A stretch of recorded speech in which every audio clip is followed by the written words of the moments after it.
Thanks for choosing this free Anfield Index podcast. If you'd prefer to listen to this or any of our other shows without adverts, then now's the time to check out Anfield Index Pro. With AEye Pro, you can supercharge your entire listening experience. You'll not only get all of our podcasts without the ads, but you'll have them far faster with our quick publish feature available exclusively for subscribers. AEye Pro also puts you in the heart of our sound studio, with an option to listen to many of our shows live and interact with the podcasters in real time as the shows are recording. Upgrading couldn't be easier.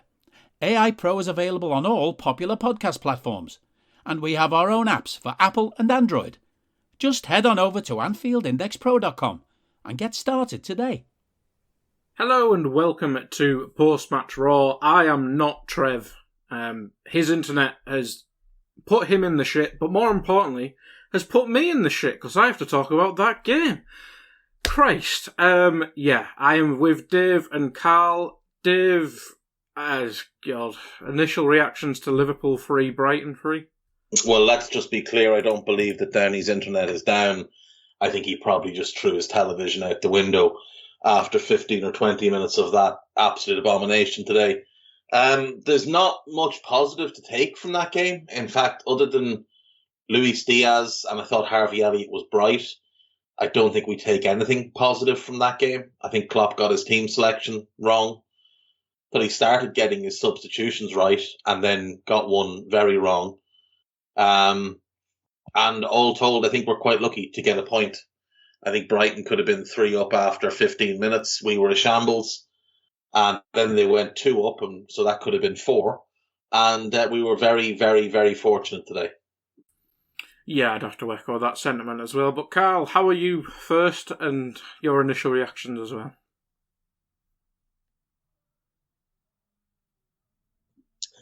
Well, I've decided that I'm going to take the same approach to these podcasts as Liverpool do to matches, so I'm actually not speaking until the 25th minute today. Okay then, Trev. Okay then, Karl. Dave, your thoughts on Trent and Henderson in this game? We'll see you in 20 minutes, Karl.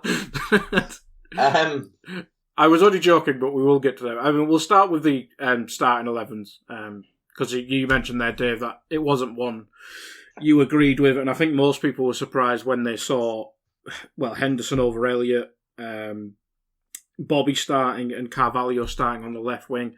I suppose you can excuse it with some of the South American lads only returning like 10 minutes before kickoff, seemingly, but Elliott not playing is a big question mark. Well, Elliott just won Player of the Month for August and September. Now, whether he deserved them or not is a different matter, but he won Player of the Month for August and September. Jordan Henderson hasn't been good for Liverpool since February of the title-winning season. To give people an idea of how long ago that was, the pandemic hadn't begun on these islands when Jordan Henderson was last good for Liverpool. So how he walks back into the team, I don't know.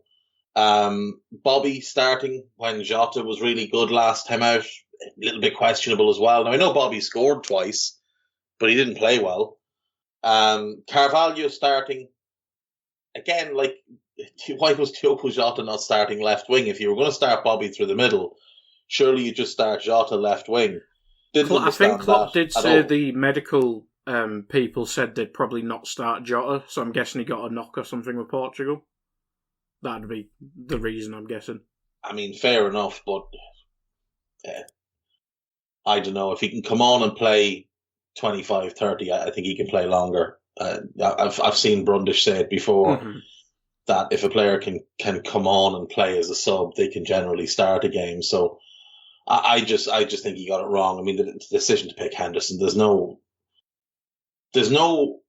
meritocracy that puts Jordan Henderson in Liverpool's team now. It's absolute bullshit at this point that he's still starting games. He was dreadful all of last season. He's been dreadful this season. He's just back from injury. He decided to go and play for England rather than staying behind at the AXA and getting fit over the international break, all to play 5 minutes in a meaningless game. There's no logical reason to play him at all. He has not been good in a long, long time. And that defeat or that draw today, that's on Klopp. I know the players were poor and we'll get to them, but the team was disjointed. There was no shape. I mean, there was times in the first half when Henderson was to the left of Thiago, let alone Fabinho. Like, that's not your position. Get in position. And you just need to look at the second goal they scored and at one of their big chances, and you see how wide open our right side was. And look, we've criticised Harvey for leaving Trent a bit exposed, but he was more exposed today. Now, he was awful himself, and we'll talk about him, but I mean, the defensive work from Henderson in that game was an absolute disgrace. Karl, do you want to jump in there?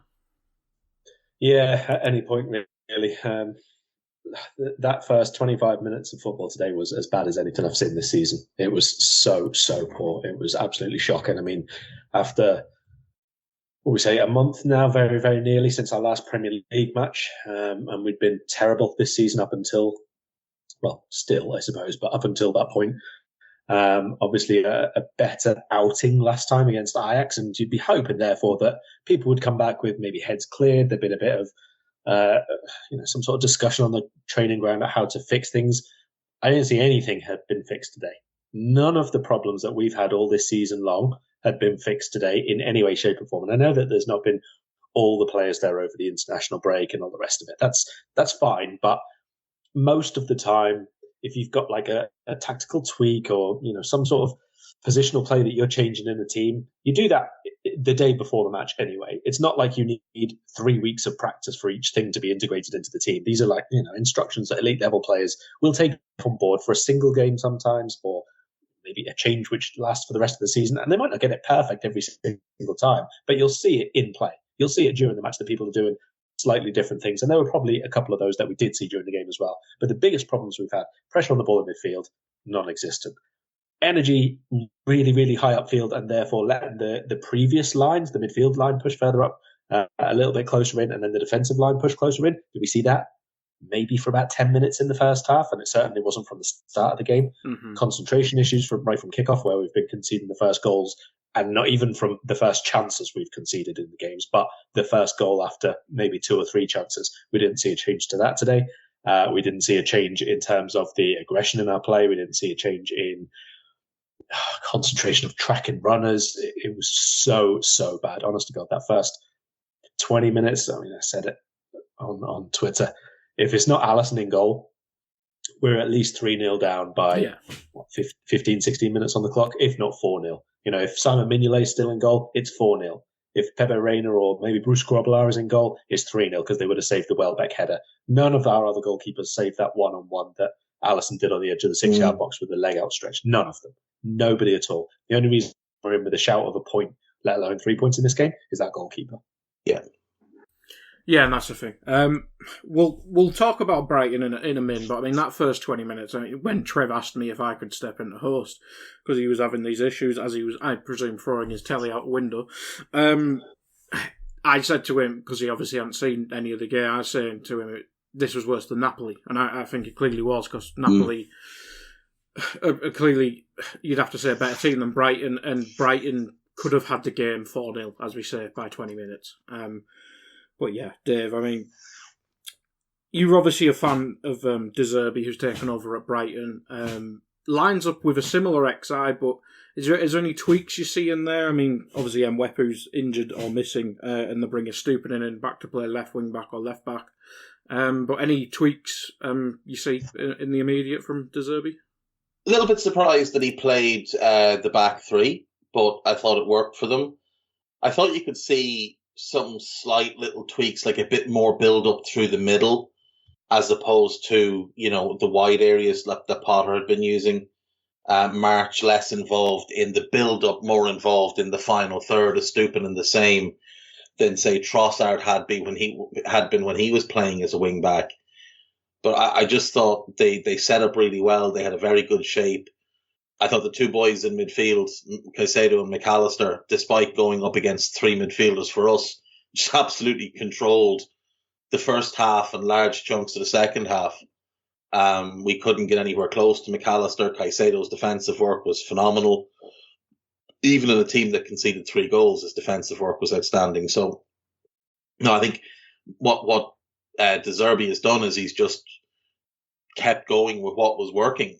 The two behind the striker, movement, pace, interplay, and a little bit more ruthless today than they have been under Graham Potter. Maybe making one extra pass before taking a shot to give themselves a better opportunity to raise that XG a little bit. And we laughed at Brighton for a couple of years because they were winning games on XG by like 3-1, but losing the game 1-0. Mm-hmm. Well, today they took their chances. They created really clear opportunities. And like Karl said, if it wasn't for the fact that the best goalkeeper in the world is employed by Liverpool, that game is over.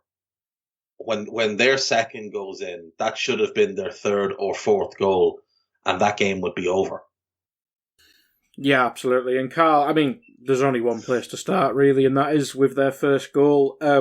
My stream took pity on me and died as he was kicking the ball into the net, so it was hard for me to analyse it. So can you break it down a bit in depth? Because obviously Trossard scores, but people are pointing the fingers at Trent and Henderson for this one, but I've not even seen replays, because why would I punish myself? Oh, pointing the fingers at Trent and Henderson seems like it might be a theme of, at the very least, this first half, to be perfectly honest with you. I don't even know where to start on this. Mentioned at the top about a lack of pressure on the ball. You can see that for probably about 2 minutes before this goal goes in, even, like in different phases of play, obviously. It's just the same things over and over again. It's nobody tracking runners. It's nobody being particularly close to stopping the passing lines where they should be. Actually, I thought Joel Matip had a really, really poor first period of the game as well. Yeah. I'm not really sure what that was about. He's usually very good. I thought he had a poor game, Karl. I thought Danny Welbeck rinsed him. Listen, you made an interesting point there about maybe an extra pass or something. One thing I saw from Gross and Trossard were both of them getting right alongside Welbeck in the box, which is a different thing compared to when Potter. Obviously, their build-up play has always been really, really good, but sometimes they've lacked obviously that extra person in the box, or maybe not, like you say, being clinical because they're a bit more difficult chances that they have in the end. But they had at times like 3 centre forwards playing, and it was really, really good rotation from all of them. And we massively struggled with that. And this first goal was a pretty good example of that, playing through, I should say, little gaps between the defenders, but there weren't really. There were quite big gaps. The amount of times that I would say between the penalty box line and the 6-yard box line, the amount of times that they had 2 players in between our players all game long was just absurd. I don't understand how that was allowed to happen at all. Honestly, sometimes it's just like watching absolute schoolboy stuff. This really, really is. It's a cliche when you say people are walking through you or whatever, but this is just over and over again. It's what we're seeing. It's so bad in terms of either sticking in terms of closing off the passing lanes to these really, really obvious zones to move into, in terms of tracking the runner, in terms of actual winning challenges when you go in for them. Just the whole lot is ridiculous. Yeah. Dave, do you want to add anything onto the first goal? Yeah, look, I mean, Trent gets the headed clearance. It's not a great clearance, but it goes directly to a Liverpool player who is standing on the edge of his own box and can do a number of things with it. A fella who is 6 foot tall, fairly well built, portrays himself as a bit of a tough lad, and he just gets rolled by Caicedo. Like, it's embarrassing how weak he is in that challenge. Falls on the floor, and they just play through us and score. Trent should do a bit better. Like, he should direct his header out of a central area, but it goes directly to a Liverpool player who could then head it on, who could then take it into himself and lay it off, but does neither. Just falls over. And from there, it's very straightforward, and credit to Trossard. It's a really nice finish. But, I mean, he's absolutely gifted the goal. Yeah, it was a nice finish, but that is not where the first half ends. That is the narrative and the continuation of the first half, as we see. In the 11th minute, we see that Danny Welbeck header. I think it's from a corner or a cross. I can't remember. Who cares at this stage? Then 13 minutes, I think we see that excellent save with his legs. And again, Trossard could have had about 18 goals. Yeah, and again, it's a midfielder, the same midfielder, not tracking his runner. He is marking the player. He is marking Trossard. Yeah. And just gives up on it and lets Trossard run on. He picks the ball up in the middle of the box, completely unmarked. And it's a phenomenal save by Alisson. Like, it is an incredible save by Ali.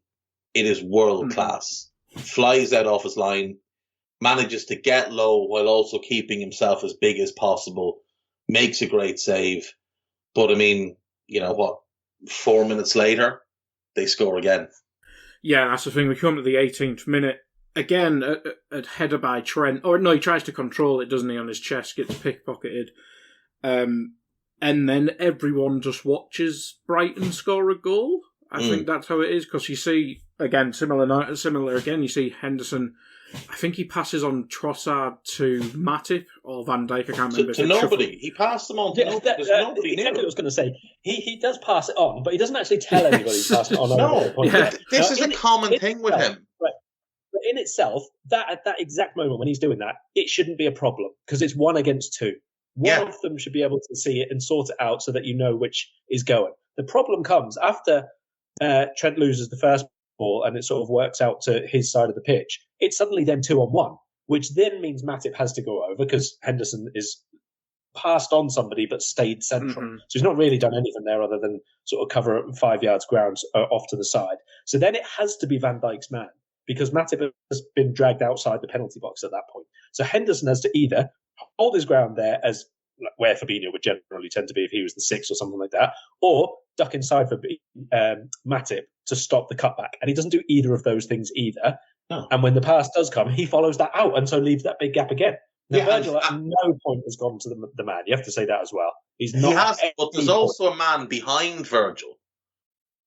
So if Virgil commits to Trossard, now there's an open defender on the other side, or an open attack on the other side. So, Virgil should be more aggressive. He should be more decisive. But I mean, you can't just pass people on just because you don't want to do your defensive work and then not do anything. Like, he passes them on and then just stands there and watches things build up and then reacts the wrong way. But that's the thing, that the word you just said, reacts. That is what every single player in that move did. Every single one of those players did nothing other than react. They weren't already doing the job. Even way before Trent's missed control, I think it was played out to the right side, so I presume that would have been March. He must be in about 25 yards of space there. And nobody's going to him until he's had a touch. And I think it was then Fabinho, maybe it was Thiago, but maybe it's Fabinho who started to sort of close him down, which means our number 6 is out on our left wing for one big switch of play. And nobody does anything during that whole period. It's so reactive. It's embarrassing. Well, shall we talk about, I mean, obviously I've seen genuine Klopp out shouts now, and I probably won't do justice of actually legitimising that. But what's the bigger picture issue here, Dave? Because, I mean, the midfield's obviously been a big talking point on everyone on AEye, everyone in the Liverpool fandom and stuff like that. But it has to be deeper than just not signing a midfielder. It has to be tactical. Like, how have we gone from being probably one of the hardest working teams in the world, proactive, pressing, everything, aggressive. Now we just look lost. How has that changed in a summer? Like, how has that happened? Because before we score, who gives a toss if we slightly do less shit? But what is the bigger issue with Liverpool? There's a lack of effort. There's a distinct lack of effort in this team right now. You're getting maybe 50% effort from Trent. Something's not right with him. I was watching him in the second half, and he was defending over on our right wing, their left wing, up 1v1 versus Estupiñán. And even just like his body position is so lazy. Like, he's going in hunched with flat feet. Like, he's not on his toes. He's not crouched. He's very, very easy to beat. We saw Stupin knock the ball past him a couple of times. We saw the winger that came on, whose name escapes me, Matomo, was that him? The Japanese lad, yeah. The Japanese winger. Yeah. He came on, knocked it past him, and just ran past him. But again, if you watch Trent as he comes over, like, his body position is so soft, like, he's not giving himself an opportunity. If the defender, the attacker goes either side of him, he's going to be beaten. He's not alive. He's not moving his feet properly. He's not twisting his hips. He's just slithering in, and he's hunched. It's bizarre. His body position is awful. I think Virgil's been the same this season in terms of effort. I said this to Karl on Scouted. Now, he disagreed with me, but I think Virgil's trying to manage his way through the season to get to that World Cup. I don't think he's fully committed. Now, I will say, just after their second goal, he makes an absolutely outstanding block on Pascal Gross. But I just don't think Virgil looks fully committed right now. I think the same as of the captain. Pulling out of tackles, soft in the challenge. Now, he's done those things in the past, but he always made up for it with effort. Like, he would run endlessly. And now there's no effort. Like, that second goal highlights the lack of effort Jordan Henderson's putting in. He's never been a good defensive player, but he was always a player who worked incredibly hard. Now he doesn't work hard. He does not work hard for this team defensively. He might do it in attack. We don't need him doing it in attack. He's not good enough to affect the attack. We need him doing that defensively. He just doesn't do it. And you could point to a couple of others as well that maybe have one eye on a World Cup that they're worried about not getting to if they pick up an injury. But there's a lack of effort, and it does fall on Jurgen and the coaching staff. But it's not like this was the first time we've seen it. We saw it straight out of the gap against Fulham. Straight out of the gap against Fulham. We looked like a really flat team with no energy, no enthusiasm, just trying to get ourselves through games. Not looking like we were enjoying it, not looking like we were playing to win. You go back and look at our league form, take out that Bournemouth game. There's very little you'll find that was good from Liverpool this season. Very, very little. And, you look at the games one by one. We were ahead against Fulham. Sorry, we were never ahead against Fulham. We were never ahead against Palace. We were never ahead against United. We obviously destroyed Bournemouth. We were ahead against Newcastle for 30 seconds between Carvalho's goal and the final whistle. Never ahead against Everton. And then today, we were ahead for how long? 20 minutes between Webster's goal. And we didn't really look like a team that knew how to take advantage of that either. Like, once we went ahead, we kind of retreated into our shells a little bit. And obviously that goal was a complete fluke. We just don't look like we know how to win games at the minute unless teams gift it to us. Even in the Champions League. Napoli wiped the floor with us. We scored really late against Ajax to win the game. We just don't look like we know how to win games at the moment. And that's bizarre. This team has won an immense amount of games over the years. Now, the fortunate thing is we're still hard to beat because there's still really good players. Like, there's still a great goalkeeper. There's still a couple of a great centre-back and a really good centre-back. So even if they're not at their best, they're still better than most. But there's a lot of concerning things with this team right now. And it is on Jurgen to sort them out. And, the Klopp-out things. And I full disclosure, I jokingly named this conversation Klopp-out because I saw the same stuff on Twitter as you saw. Like, that's foolish. Like, that's absolutely nonsensical. But let's be clear, like, this is on him. It's on him. He's 7 years in the job now. And this is the first time it's really gone against him, that there's been a bad run of form. Like, the first season, you threw out the league form because he took over a mess from Rodgers, and obviously the focus was on Europe. But after that, we were building towards finishing top four. Same the following season, building towards top four. We had that great Champions League run. 18-19 was the first season that this team was really great. when Ali and Fab arrived to join, Virgil and Mo and Mane and whatever else. And that's when we took off, and we were great through that run. We were great the following season when we won the league. The COVID year, look, every centre-back we had got injured, so we lost a whole bunch of games in a row at home. But you could write that off as there's a real reason for that. We can see why that's happening. There are no central defenders. We're playing Henderson, who can't defend to save his life, Nat Phillips, who's a championship player, Reece Williams was in the conference before he was playing for us, and Ozan Kabak, who'd come in on loan. They were our centre-backs. You could understand us losing those games. Last season, there was no real poor runs. We had a few bad draws, but that was about it. This is poor form. This is 2 wins from 7 games. We're 11 points behind Arsenal. Now, we have a game in hand, but we're 11 points behind Arsenal. And we play Arsenal next. And we play Arsenal next. Anyone fancy that? Do you know, there's definitely something fundamentally wrong here. And it needs to get fixed really, really quickly. Yeah, Karl, feel free to add anything on there. But, I mean, we don't normally look ahead, but I think we kind of have to in the grand scheme of things. But Dave mentioned players there with bad attitudes, and I'd agree with Trent certainly being the best example of that. I mean, I know he's vital to our system and etc., and he's one of the biggest cogs, if not the biggest cog in how we play, but surely you got to take him out the final line. The whole crack with England, maybe that's had a mental effect on him, but you got to put not Milner there. You got to put Gomez there, or if Calvin Ramsey actually exists in the next month or so, you've got to change stuff about and put Elliott back in midfield with the 2 good lads. But you can't just keep soldiering on with players who just look fucked.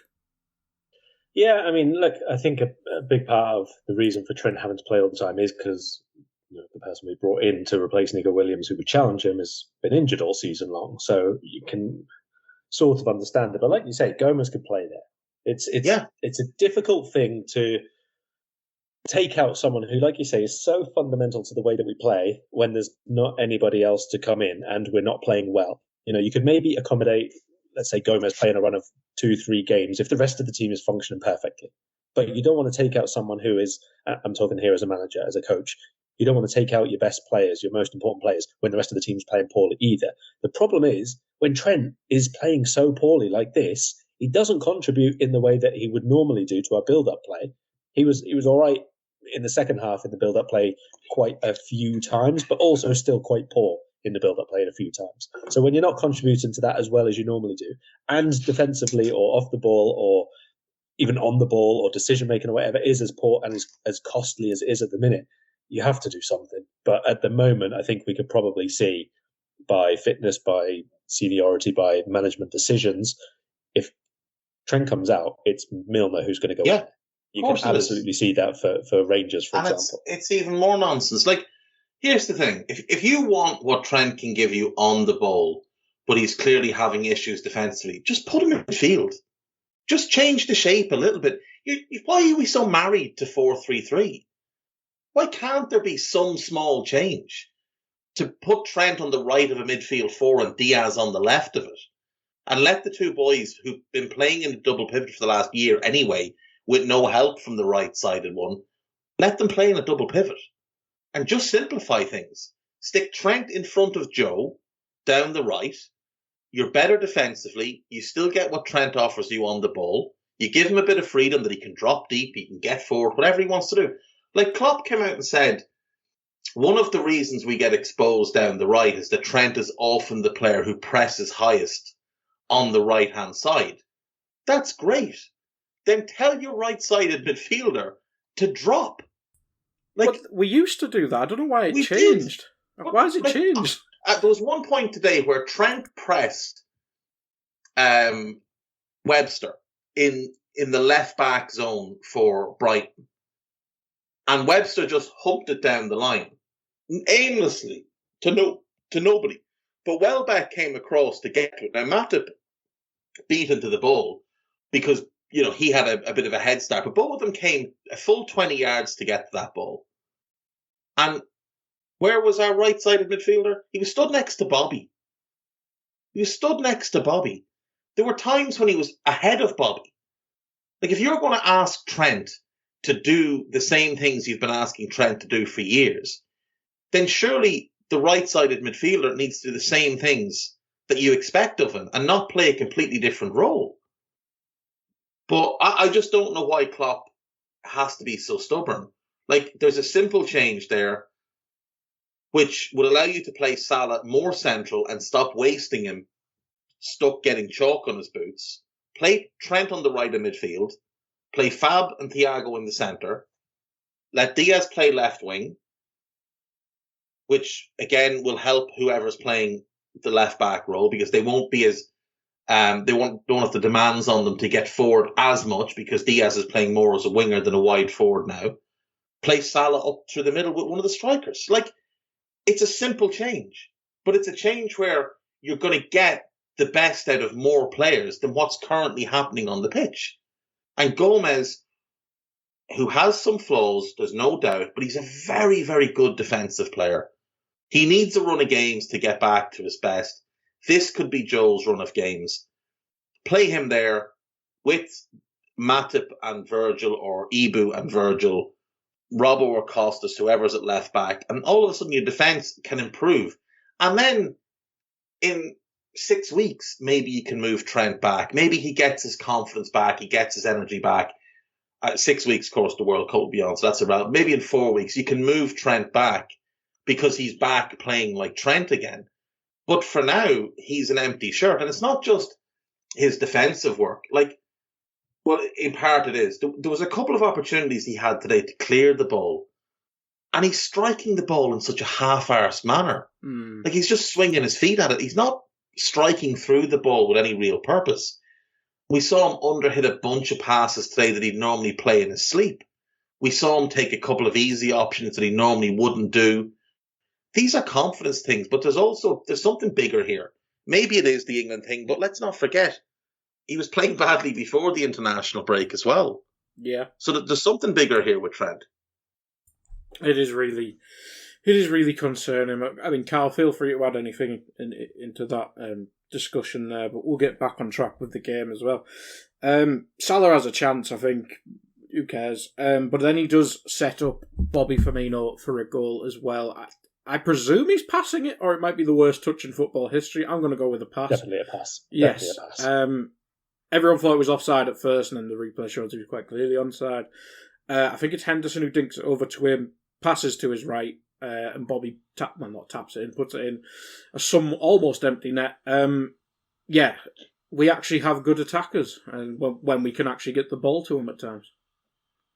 Well, look, I think about 5 minutes before we scored that goal, we actually decided that we would be a football team today. Yes. At least in part. And there was, I would say, about 3 players who really started to try and up the tempo a little bit. Thiago, Firmino, and Carvalho as well. I don't think Carvalho had a good game. He had a couple of pretty poor first touches and all the rest of it. But yeah, he had a quiet half a game. He had a very quiet second half of the game, of course. Yes.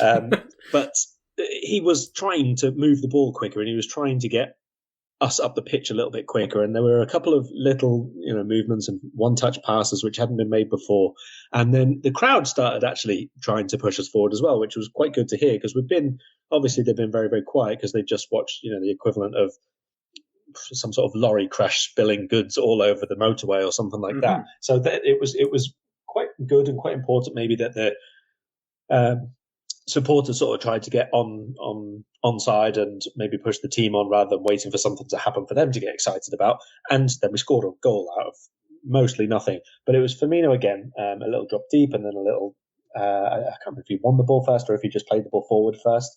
And anyway, he continued his run and he sort of went around the outside. I think it was definitely a pass from Salah. There's no way that he's miscontrolling the ball the way he put his foot to shape his touch. But also a really good finish from Firmino, actually, because he could have just obviously hammered it or side-footed it or whatever, but he has purposely clipped it to lift it off the ground because he can see them sliding in for a couple of blocks. So for a moment, they allow you to believe that like things are going to be okay and we're actually going to turn up and play the rest of the day actually playing football and stuff like that. And then I don't know what it is. Like you say, there's something bigger at play here. There's some deeper issue within our game psyche at the minute, and we just stop. Like we'll have 5 minutes and we'll go sort of more or less all out of playing quite well and quite quickly, and then we don't, and then it's like very reactive again, and there's another again lack of energy, and it's a lack of movement and a lack of deliberation over everything we're doing. Almost, it's very, very frustrating to watch.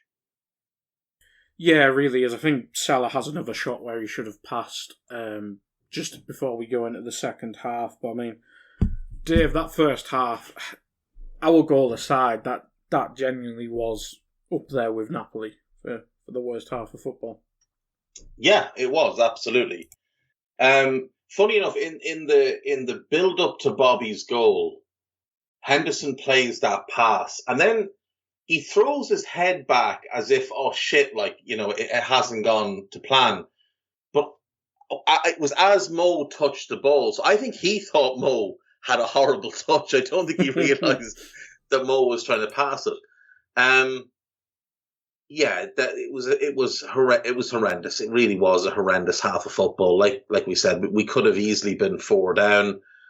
But then, Salah did have a decent half chance that Sanchez made a decent save from, and then we got the goal, and it all became a little bit mucky from there on. They had a bit of a penalty shout just before half time that was never anything other than Pascal Gross being, a bit of a shithouse. Yeah, it was just a really, really poor half of football, and we were very, very fortunate to be going in 2-1 down. It really should have been a wider gap, and you felt like, okay, if we can get through that only 2-1 down, we do have a chance here, because it's still Liverpool, it's still Anfield, it's still Van Dijk and Salah and Thiago and these great players that have won so many games. And, you were just hoping Klopp was going to do the right thing at half time. But, I mean, I didn't mind the change. It wouldn't have been the change. Diaz coming on was the right change. He just took off the wrong player. Yeah, I think a few would agree with that, but maybe he just wanted senior men on, which is probably part of the problem, which I'm sure we'll discuss at other times. But yeah, we get into the second half.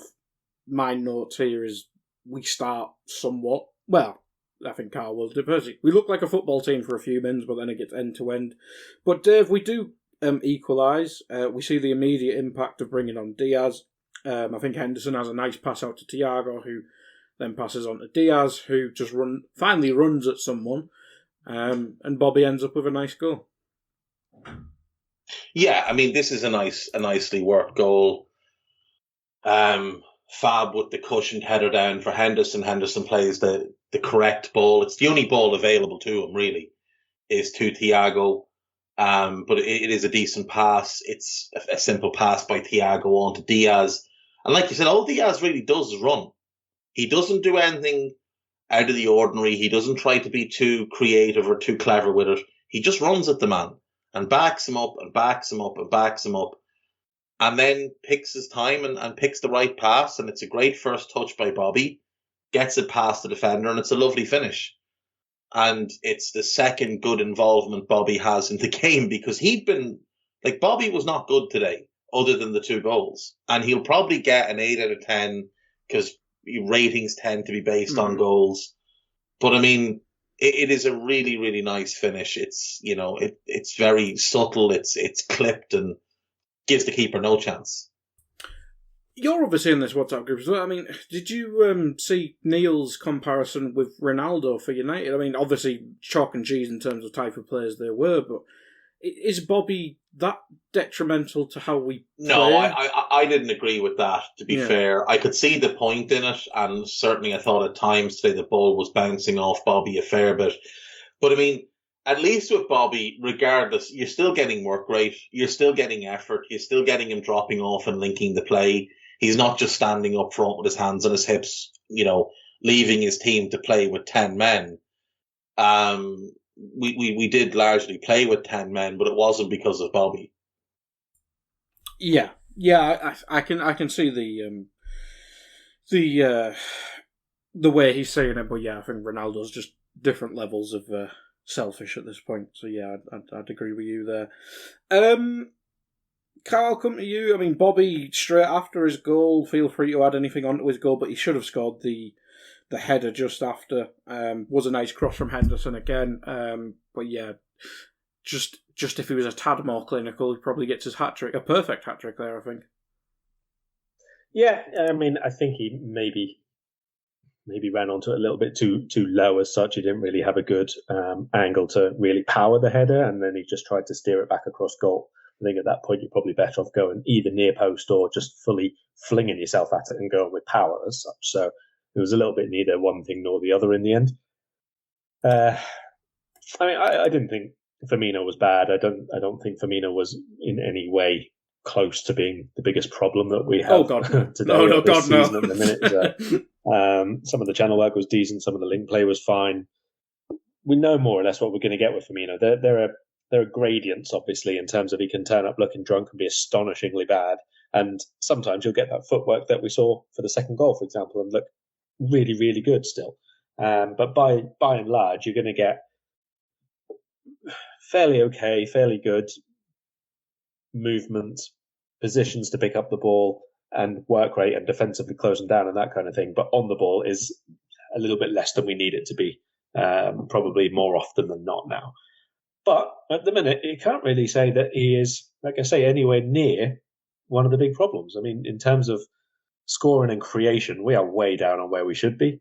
In terms of scoring and creation, Firmino's probably higher than everyone would expect him to be. Mm-hmm. I think he's got 5 now for the season across all competitions, which puts him top of the squad.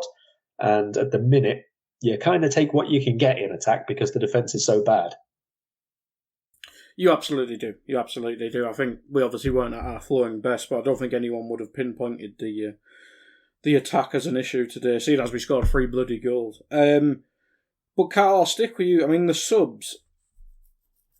You mentioned before, like as we were on about our first goal, we were in one of them patches where we looked like a professional football team. And after the second goal, that's probably the best we were playing. We had control of the game. Henderson finally did a couple positive things. Tsimikas didn't really do anything much, but to then bring them subs on, I mean, Milner and Elliott on for Tsimikas and Henderson. I mean, I think we all see the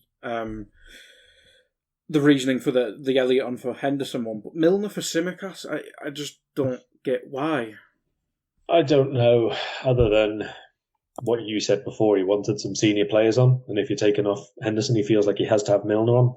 Elliott's not, I mean, Tsimikas isn't 12-year-old, though. No, he's not. Yeah, but you've got Virgil, you've got Thiago, you've got Fab. Like, I agree with you, Karl. I think that's what it is. I think he's got his safety blankets that he thinks don't let him down, but the 2 lads he thinks don't let him down are the lads that let him down week after week after week.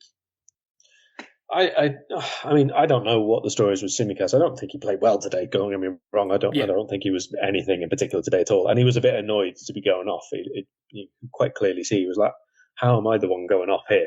Which I kind of understand in that other people were worse, but I also don't really agree with because he wasn't good enough to stay on. If you know what I mean, it's one of them games where if you could make 7 changes, you probably would again if we had 7 players who were good enough in form to come on and actually do anything in the game anyway. I don't like Milner at fullback anyway. I think Milner is fine to have as a player who comes on and does a specific job. But again, as I've said with quite a few of the other players, that's when the rest of the team is functioning really well, which at the minute it's not. And Milner is not, at this point, is not one of the people you bring in to help the rest of the team function well. He's just not. And there were a couple of moments where build-up play, he was okay, checking inside and recycling possession, the rest of it. But most of it, not, because you want it to be a bit more fluid and a bit more quick-paced and a bit more when he does the overlap and gets the ball to put in a first-time cross. And it's obviously not when he's playing left-back. That's expected. That's not something that you can say is Milner's fault. But we know that that's going to happen, and it didn't help us. And defensively, they were attacking a lot more down the right-hand side than they were down our left. So he wasn't tested one-on-one as much as he might have been, but even so, there were still a couple of free kicks he gave away, a couple of times when we were trying to play out, which it was a little bit awkward because, again, he has to cut inside and play infield towards our penalty goal again. I can only assume that Robbo's going to be out for a little while, so Costas is going to have to play against Rangers, and Costas, I think, played both games for Greece when he was away. So maybe it's just a minutes thing where he didn't want. But you're right, Costas didn't look happy at all. Now, I think in part it was, why am I going off? And secondly, why are you bringing him on instead of me? He's not good. Like, players know how good other players are. And good players are going to get really pissed off when bad players are playing instead of them. But, Karl, I'll ask you, I mean, if that is the case, isn't Rangers a game for Milner? Especially, I guess it is Anfield, the first one, isn't it? I mean, in this scenario where if Robbo's out, we need to rotate Tsimikas a bit. Not in an ideal world. Yeah, I mean, like, it's the same discussions on the other side, isn't it? You could play Gomez there because we know he has done before. It's not going to be ideal, nor is it going to be ideal to have Gomez right back if we're trying to get ourselves back to the same way of playing and all the rest of it. But, I mean, against Rangers specifically, I wouldn't play Milner there at all. I mean, Rangers are fairly rubbish in terms of elite football level, but what they do is attack wide. That's where their pace is, that's where their speed is. Yeah, that's like their big build-up function, basically, is the wide forwards. So I definitely wouldn't be bringing in Milner for that one. Out of the two sides, I'd probably be playing him left back if I have to, because they have obviously inside forwards more often than not. But I don't want him starting. And if Tsimikas has got a problem in terms of fitness and minutes management after playing 2 international games when he's hardly in the team for the rest of the season, and has to come off after an hour, 1 Premier League game, that's another concern for us. Yeah, but it's also building up his load, though. Like, to go from minimal minutes to loads of minutes in the space of 3 weeks probably just isn't ideal. So again, I wonder if It could well be. It absolutely could well be. But I got to say, after an hour of the state of the game where it was at that point, this is not minutes management for me. This is tactical. This is a coaching decision, a technical decision that he's made. He's taken off Henderson. He wants Milner on the pitch. Yeah, I agree. I do agree. But I will say, I think De Zerbi did us a big favour, because a few minutes later, obviously after we score, he brings on Mitoma.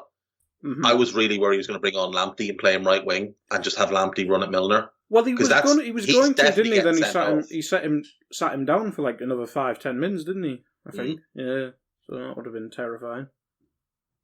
Didn't he get him sent off in his like Brighton debut season or something? I'm sure I remember. Or was that? I mean, it might have been Nico Williams. That was the Nico Williams. Yes, that was it. Yeah, Nico. Yeah. But he was on the left as well, that side, so that should be a lesson for us. Stop putting them that side. Bad times. Bad times. We do go 3-2 up, Dave. My stream died, so I haven't seen the goal. I didn't see the goal, but I understand it was just a corner that Sanchez screwed up, wasn't it? And it went in. It's a badly hit corner. That the keeper should deal with very, very easily. And he makes an absolute hames of it, punches the ball into his own defender, and Webster can do nothing. It just hits him and goes in. Shout out to Robert Sanchez, though. I mean, man came to the game today dressed in what looked like the type of marigolds you'd use to do your dishes, like. Not quite sure what they're about, but he's just not a good goalkeeper. I'm sorry. He made a couple of good saves today. But that's the second absolute stinker he's had this season. That one and the one at Old Trafford. It's awful. There's no pressure on him. He's not going to collide with anybody. And yet it's the weakest possible punch. Like, it's shocking. It's absolutely shocking goalkeeping. It's not a great cross by Trent, but at least he'll get an assist from it. Yeah, it is an odd one with that Sanchez. I know you kind of, I don't want to say defended, but you've legitimised why you replaced Matty Ryan at the time, but you see him, I think you see a lot of fans say he could probably make the jump to a team like United who have modern goalkeeper issues and stuff like that. Well, I hope he does. Yes, same here, but I just don't see it. Like he's just like a lanky Ramsdale. That's what I'm kind of seeing. He's massive, he's 6'6". But I mean, even he gets lauded for his ability on the ball, and he pinged a couple of nice passes today. But he's also has, like, there was that moment in the first half where he takes like a really heavy touch and then he's really laboured on it. And you're like, this guy's meant to be like elite on the ball. And you see all the analytics nerds love him. But the guy's poor on crosses, and he's not as good with his feet as people make him out to be. I think being Spanish probably helps.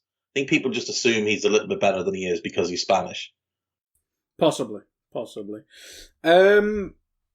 Yeah, Karl, anything on the on goal. I didn't see it, but if you want to have a laugh at their keeper, feel free. Well, I mean, I think we've done that enough probably, but I think that entire set piece was quite laughable. I mean, even before the missed punch, we had two players jumping on the near post. Both of them missed the header, and then it's bounced in, which would have been presumably I don't know if it would have been a handball because I think his arm was still pretty much down. But in any case, an absolute joke all round of a goal. My bigger frustration here is that once we go 3-2 up, I think Dave mentioned something similar before. We just didn't have anything. We didn't have any idea of what to do with the game at that point. It's like all season long we've been chasing basically, and in this game again we were chasing all game. And then once we were finally ahead, we just didn't have a really good idea of what to do. We were not still all out attacking and on the front foot and offensive and aggressive and trying to get ourselves a fourth goal. We had zero control of this game at any point at all. They sat back for the second half because they had a bit of a lead to protect or whatever, and obviously we've got ourselves ahead. But at that point, we were not maintaining possession well. We did not have really good shape. We were not difficult to break down. We were not anything. This was, again, I just referred to the same word as I did before, schoolboy. It was really, really childish play again. It was really immature before the international break in at least 2 or 3 games, some of the defending that we had. And this again, after going 3-2 up at home with half an hour of the match to go, and even after that in 20 minutes of the match to go, and they got behind us in the same manner as their equalising goal about 3 times before they finally scored from it. It was so poor. We had no management of this at all. Yeah, in between our goal and their goal, my laptop decides to die at 50% battery, which is a good sign for my laptop. Allison apparently makes a good save, which I haven't seen. And was their left back lucky to stay on? The 2 things I've seen noted in WhatsApps and social media. No, I think it was Thiago was dribbling with the ball. He just hung a leg. I don't think it would have been.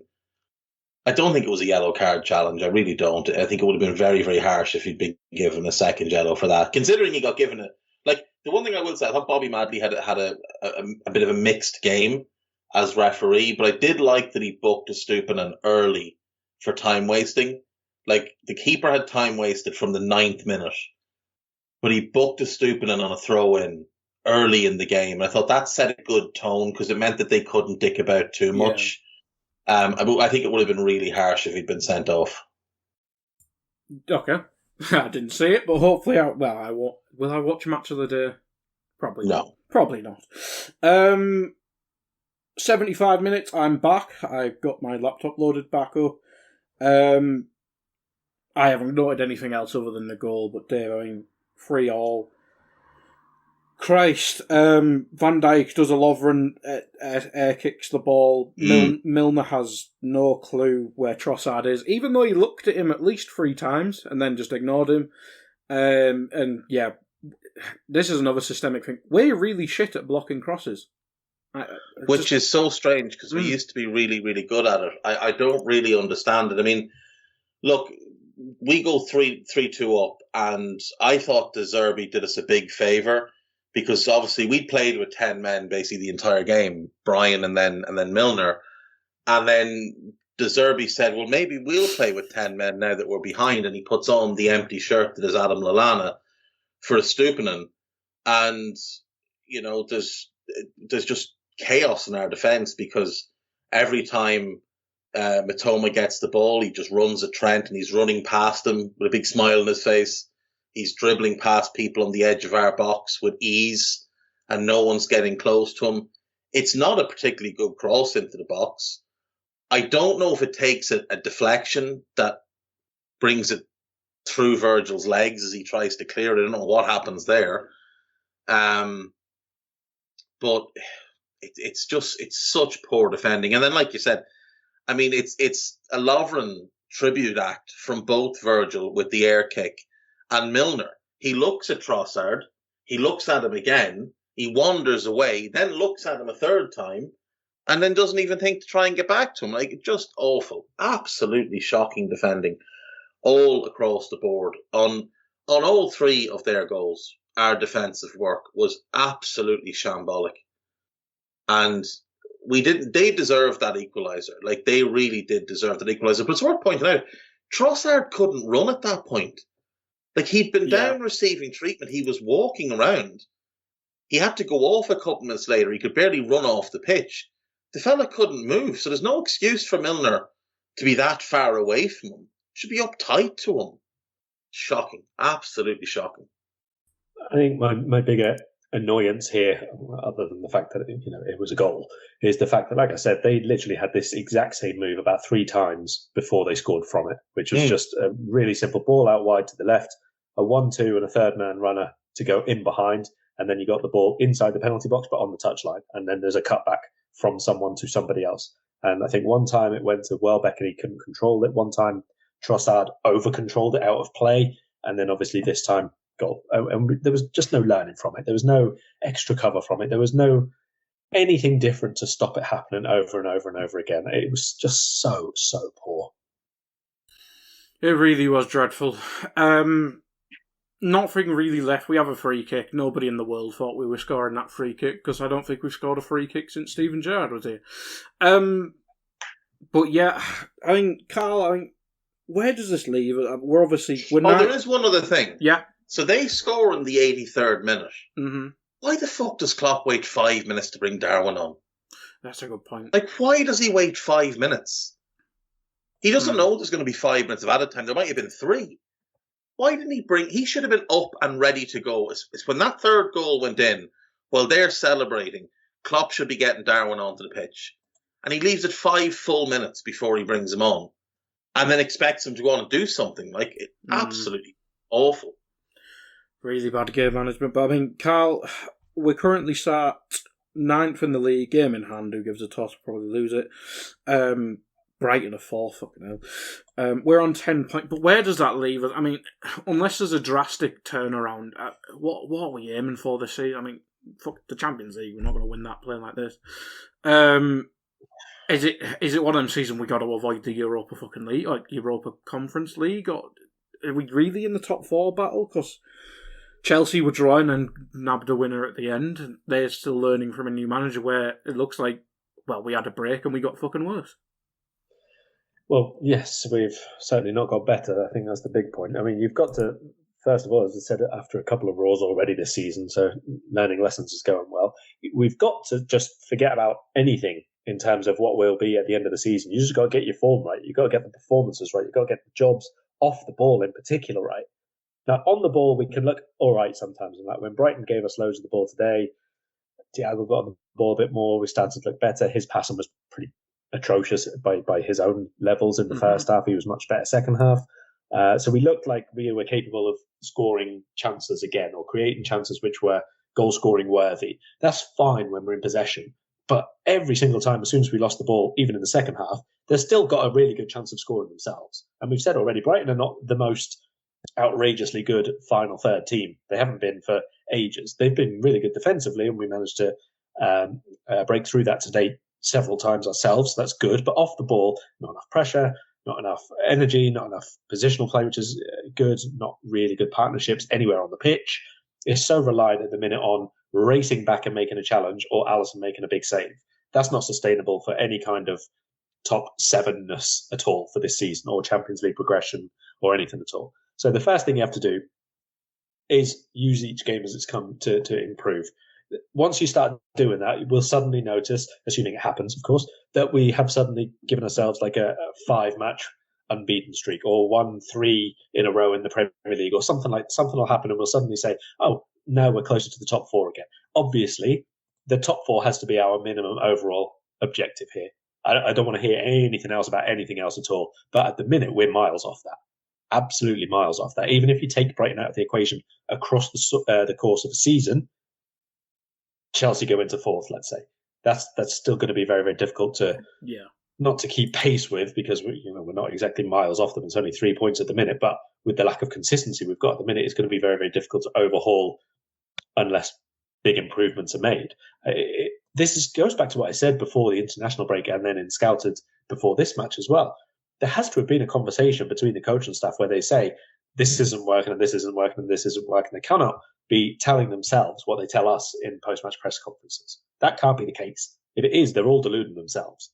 I don't believe for a minute that Klopp is saying the same stuff at the Kirby Training Centre as he is in after matches and before games and all the rest of it. I can't believe that they are that blind to what is happening. It's just not allowed to be the case. So you've got to improve game by game. You've got to take it one game at a time. Like we used to say all the time, it was boring, but that's what actually got us to the top. It's just one game and you have to put the performance in that one and then you move to the next one. And I think we have to be a bit more ruthless in the team selection as well. Quite a bit more ruthless, to be perfectly honest. Yeah. You brought up the Arsenal match next weekend. Do you know what? We can't lose that game now, Karl. We can't lose that game. But do you know what's Arsenal's biggest strength this season? It's rotation of movement in the front line. That's as simple as that. They have such good movement between Martinelli, Saka, Jesus, and even Granit Xhaka getting himself into the final third at the moment. This season, Granit Xhaka running off Henderson's going to be fucking amazing.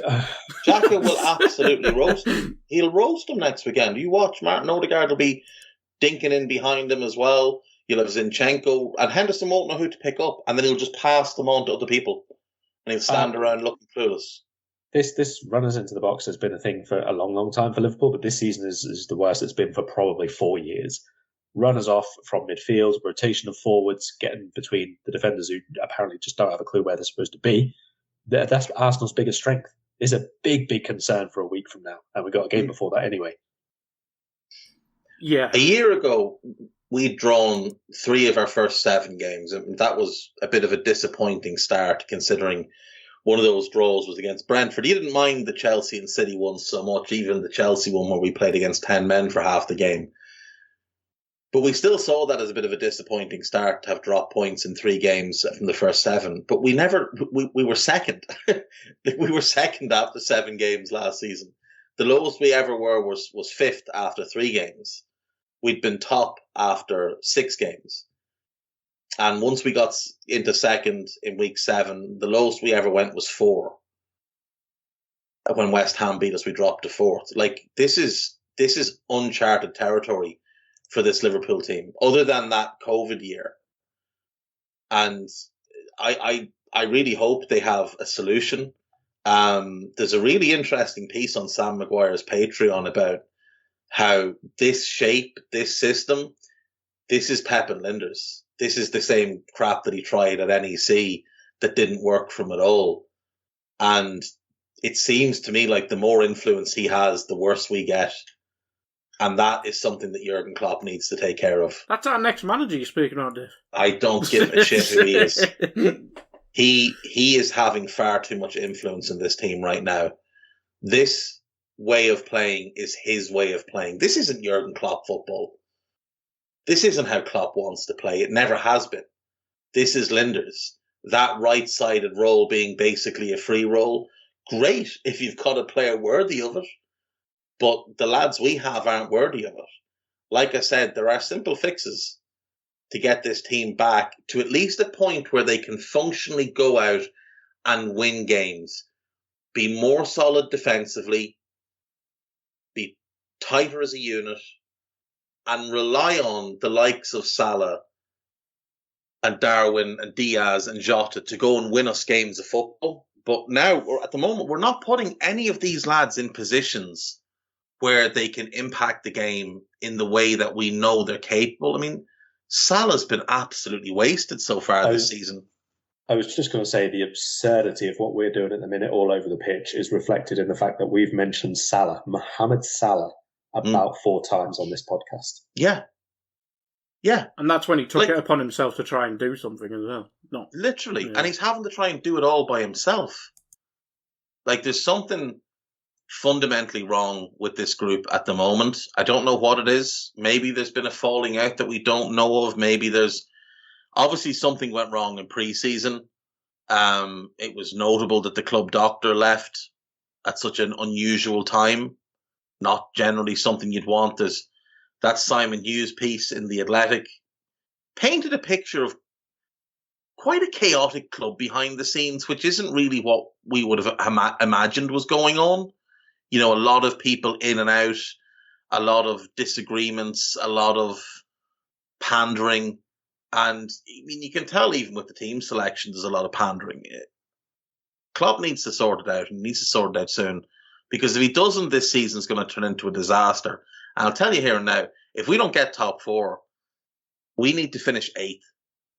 not 6th, not 7th, 8th, because I don't want any part of that Conference League crap, and I don't want to be in the Europa League. But if we were to finish 8th, at least you could back us to go and do something next season. But if we finish 8th, we're not getting Jude Bellingham. We'll have to pay FSG. Do you know what I mean? We're not going to get the players that we need. So obviously, mistakes were made in the summer. It was a poor transfer window overall. The biggest need was not addressed. Poor decisions in terms of player retention were made again. And those mistakes are on one person. They are on Jurgen Klopp. And the failures of this season are on him. And he needs to be the one to react now. He needs to be the one that takes back a bit more control of his team, his club. He needs to be the one that drags those lads into rooms and asks them what the fuck the problem is. And he needs to be the one that figures out the solutions.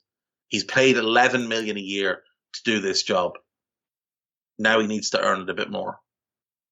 And more importantly, you lot will make me do Raw if we get Thursday night football, and I can't be arsed. Oh, 100%. Yeah. 100%. Grade A talent like myself does not work Thursday nights. Absolutely. But final thoughts before we go, Karl? Or anything you want to plug as well? No, I don't want to plug anything at all after that, and I don't even have any final thoughts other than to repeat what I've already said, to be honest. I took a few look at the stats. I mean, to be honest, I don't want to keep picking on Henderson because we've already said everything that we need to, which is relevant about a lot of his performance level and who should or should not be in the team. But I had a look at half-time after what was an absolute abomination. He's playing central midfield for Liverpool at home. He had 25 touches of the ball in the first half. And not all of them were very good. I think we've already covered that. There were a few very, very good ones. Like for the goal was obviously quite good. There was a clipped ball from, I think, the right channel over to the other side, which started a move. Second half, he sent over a good cross that you mentioned was that Firmino's header? I can't remember now. Yeah. There are a couple of other bits where on the ball, he was better than he has been for quite a bit of this season, to be perfectly honest. But off the ball, this is not exclusive to Henderson, but off the ball, Henderson has been atrocious for a long time now. And this is being mirrored in loads of areas of the team. And I keep saying it, the lack of energy, the lack of aggression, lack of intensity, lack of very, very... It's not instinctive because it's not something that the players just do by themselves. It's something that's supposed to have been ingrained in them on the training pitch. But it's proactive about it. It's before the events happen. At the minute, everything is reactive. When we don't have possession, everything is after the opposition has already done their move. It cannot be the way. You can't win football games at the top level like that. That's been the case for like over a decade now. I don't know why we've regressed so much this season in those terms, but I do know that at this level of football, it only takes a bit of a drop off from your team and you go down a lot in the league. And this is true for the teams who are challenging for the title and for the teams who have been in mid-table. You've only got to look at Leicester, right? Nothing to do with Liverpool at all. Leicester's team is not that bad. But Leicester's drop-off in performance level is quite a bit. And that has seen them go from 6th, 7th to 20th. Yeah. And it's exactly the same as we're doing at the minute. We've had quite a bit of a drop-off off the ball. And that's seen us go from 1st or 2nd down to mid-table at the minute. Yeah. You have to be a lot better than that. A lot better. Well, look, when you're captaining your standard setter as a mid-table player, that's what you're going to be. That's just what it is. After 15 minutes today, playing in central midfield for Liverpool at home, he had, excluding kickoffs, he had completed 2 passes and given the ball away twice. Okay, folks, we need January transfer window, don't we? We need to get through to the World Cup. Get through these games, get to the World Cup, and the minute that last game ends before the World Cup break, Julian Ward needs to get his shit together and get his arse in gear, because we need players coming in the door on January 1st, ready to play, including that fella who played against us today.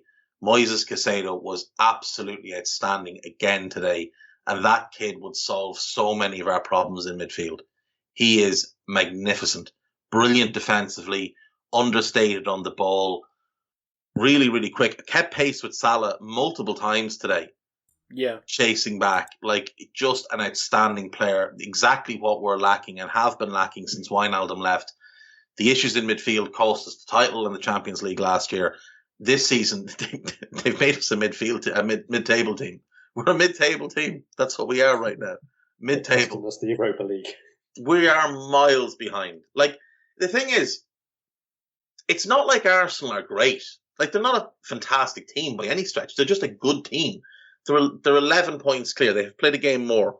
Like, City haven't been close to their best. 7 points clear of us. Spurs haven't been great. 7 points clear of us. Brighton, they're 4 points clear of us. Chelsea have been poor this season. They've sacked their manager. And they're 3 points clear of us. United have regressed to playing Ollie ball. And regardless of what happens to them tomorrow against City, they're 2 points clear of us. United are poor. They're 2 points clear of us. Newcastle are ahead of us. Now, it's 1 point, we do have a game in hand. But still, our game in hand is against Chelsea. Do you know what? Another worrying thing I have is... Just one last thing. Our goal difference, Karl, if we take out the Bournemouth game, our goal difference would be 0 from 6 games. That's awful. Another thing that I was a little bit concerned about, it didn't apply for today, but in terms of games going forward, because after Rangers, we've got like a succession of very important matches. This Liverpool team and where we are in the table and results and inconsistency and all the rest of it, it's a little bit like either just before Klopp signed for us or any particular point of the 90s and 2000s you want Liverpool. You know, it's like we're trying to get somewhere, but we're not as good as the top teams at the minute. But for all of those years, when it came to like a really, really big game or a key fixture or playing a rival or anything like that, you could pretty much count on Liverpool to be up for the game and like really aggressive and play for it. We wouldn't necessarily win all the games because we were still pretty crap for a lot of those years, but we'd be massively up for it and we would put in a really decent by those levels performance. But so far in the big games this year are probably where we've been worst. Man United, we were dreadful. Everton, we were so reductive in what we did. Yeah, Napoli, big Champions League game, probably the most difficult one of the group stage. One of the worst things, not even related to football, just one of the worst things I've seen this year. And this has been a pretty crap year. It's just been very worrying. I would have been very concerned about that Chelsea game had it gone ahead. Arsenal's obviously going to be a big one, and then it's Man City very soon after that. Even Nottingham Forest, how up for that are they going to be? Ajax again, Leeds, these are all huge games. It's not going to be a very fun period between now and the World Cup if we don't improve about 60%. Even Rangers are going to be a fucking shit show. Any plugs from you both before we go? Scouted. Yeah, they'll be Scouted. Yeah. If you need to be depressed ahead of the midweek encounter, tune in. You know, Jurgen said book your tickets for Istanbul. He must be planning on going there on his holidays because we certainly won't be playing the Champions League final with this. Well, we'll probably play Besiktas in fucking Europa League. I was going to say it's where we're going to have our winter break friendlies, isn't it? Yeah, check out Scouted if you want to see 2 League One teams get predicted and previewed. But that's it. I assume Trev will have internet and will fix his TV that is on his on the fields of Ireland at the minute. But yeah, I will be back myself with Rate Don't Hate for this with low numbers. But thank you everyone for listening. Goodbye. We hope you enjoyed listening to this Anfield Index show. Please be sure to subscribe to our channel so future podcasts find their way to your device automatically. There's nothing quite like fan engagement, and we'd love to know what you think of anything discussed on this show. The best way to get in touch is over on our free Discord community, where both podcasters and listeners debate the hottest LFC topics 24/7. Sign up free now at AnfieldIndex.com/Discord. You won't regret it. You can also follow us on Twitter at Anfield Index and find us on Facebook by searching for Anfield Index. Oh, and before you go, we'd love it if you could leave us a 5-star review on your favourite podcast app. It only takes a couple of seconds, and it means the world to the people who create these free shows.